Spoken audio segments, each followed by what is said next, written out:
Assalamualaikum guys, assalamualaikum la famille comme d'hab. Ñu ñëw sa canal la famille di 221 TV guys. Ak ce bro, le Sénégambien boys, Mr Thiam. Guys, je pense bien que comédie show bu Adji Sarr ak Ousmane Sonko dama yaakaar na ba léegi gars yi pare guñ ci quoi. Bon, ndax gis nañ vidéo bi nga xamante depuis dem si guddi mu ngi daw gars yi ñu xool ko dem te ñu tempo ko dëgg du neex Mame Diarra Fam xam naa ne moom mi ngi préparé ay valise ak Aïda Mbodj préparé nañu sàjj nañu tubaari kàlla macha allah doom ju góor ji na xaw ma na kuñ ko tudde xanaa kii nu mu tuddati waaye Karim tuddee ko Karim rek Sénégal jëm kanam ngénte li nag tey ji la am doom Adji Sarr tey la am doom jeudi bi ci topp vendredi bi ci topp lañ koy ngénte. bon mi ngi noonu la famille mi ngi noonu xam nga lii comédie mënul raw lii quoi dans un pays boo xamante ni dañu naan c'est un pays sérieux quoi dans un pays boo xamante dañu naan nit ñi sont des gens sérieux quoi comme Adji Sarr am na doom nii quoi Adji Sarr am na doom nii léegi ngénte bee ci des quoi ak kan la ñu war a tuddee doom ji gars yi soyez un peu sérieux quoi bu fekkante ne beneen mise en scène bu ñu bëgg a tegal la pour nit ñi war a mën a fàtte li nga xamante ni mooy priorité à savoir ñu dem bindu ci si li nga xamante ni mooy liste électorale je pense que actuellement loolu mooy actualité bi nga xamante ni moo ëppal nit ñi solo que ay Adji Sarr am na doom wala kañ lañ koy ngénte ak kañ lañ ko war a ngénte Adji Sarr bu amee doom moom la concerne ak ki nga xamante ne mooy baayu doomam Adji Sarr bu amee doom moom la concerne ak ñi nga xamante ne ñoom ñoo nekkoon ay complice de toute façon président Sonko il est là tout zen tout tranquille xam nga nekk ci ay yitteem nekk ci ay activité te du lii moo tax mu reculer face ak li nga xamante ni mu ngi koy def boobu léegi pour askan wi pour njariñu ñi nga xamante ni ñoom ñoo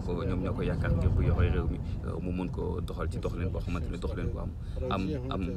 am solo la yéen da ngeen am jot bu fekkante ne yéen da ngeen am jot ñun amuñu jot ñun lu ñu ëppal solo mooy nan nit ñi dem bindu ji ci liste électorale yi gars yi te xam ni léegi mu jeex gars yi li ci des bëriwul presque benn 2 semaines rek moo ci des su ma juumul presque benn 2 semaines moo ci des su ma juumul mooy li may faral di wax gars yi bu ñu bàyyi ba dernier moment ñu daw di buuxante déjà rek ñu ngi wax ay waxu fraude ñu ngi wax ay wax yoo xamante ni bon peut-être ay njut njaaj lay nduru si yenn côté yi kon gars yi je pense que loolu mooy priorité que ay Adji Sarr am na doom ak dañ ko war a ngénte Adji Sarr bu amee doom ay mbokkam na ko ay mbokkam ngénte Adji Sarr doomam bu amee doom di wër kuy bàyyi doomam na dem moom ay complice am ñu wax ko kan mooy bàyyi doomam je pense bien que ñun on a d'autres chats à fouetter que nekk tout le temps ñu ñuy wax ay mbirum Adji Sarr quoi gars yi li am solo ba am solo mooy nañu dem bindu ji ci liste électorale te xam ne xeex bi léegi lay commencé gars yi nañuy bàyyi ba dernière minute sénégalais dafa bëgg trop dernière minute lay dem du profité du buuxante déjà gis ngeen gars yi ñu ngi wax fraude yi si yenn côté yi gis ngeen gars yi ñu ngi wax transfert de électeurs yi si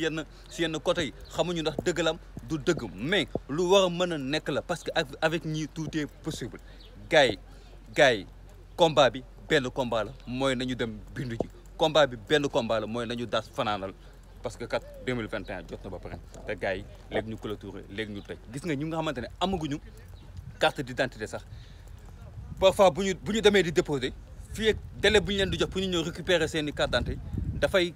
coïncider ak délai boo xamante ni day fekk inscription yi passé na loolu yëpp dafa nekk ay xeex yoo xamante ni bu ñu ci taxawul léegi du baax parce que gars yi fu mu nekk ne dañoo ragal ils ont peur gars yi ils ont peur kon li des ci combat bi ñun la li des ci combat bi lenn rek la mooy nañu dem jëli suñu carte nañu teel a bindu nañu dem teel a lijjanti li nga xamante ni moom moo ñu permettre suba li nga xamante ni mooy suñu droit muy dem vote ji ñu mun ko def si anam bi nga xamante ni mooy anam bu jaar yoon mais nag loolu dafay fekk li nga xamante ni ñun tamit mooy suñu devoir tamit ñu matale ko suñu devoir mooy nañu fexe ñu dem uti carte d'identité suñu devoir mooy nañu fexe ñu dem uti certificat de résidence suñu devoir mooy nañu fexe ñu dem uti certificat de domicile ñu war a mën a dem lijjanti li nga xamante ne mooy suñu carte électorale wala mooy suñu carte d'identité en tout cas gars yi loolu moo nekkoon vidéo bi tey di leen ñaanal yendu jàmm Adji Sarr bu dee da nga am doom dëggalam du dëgg yow sa doom yow la concerné yow ak say mbokk bu dee da nga am doom di wër kuy sa bàyyi doom yow ak say mbokk ak say complice nañu dem xool kuy sa bàyyi doom parce que ñun am na leneen lu ñu yittee loo xamante ni bokkut ak su comédie respecte la famille je vous l'offre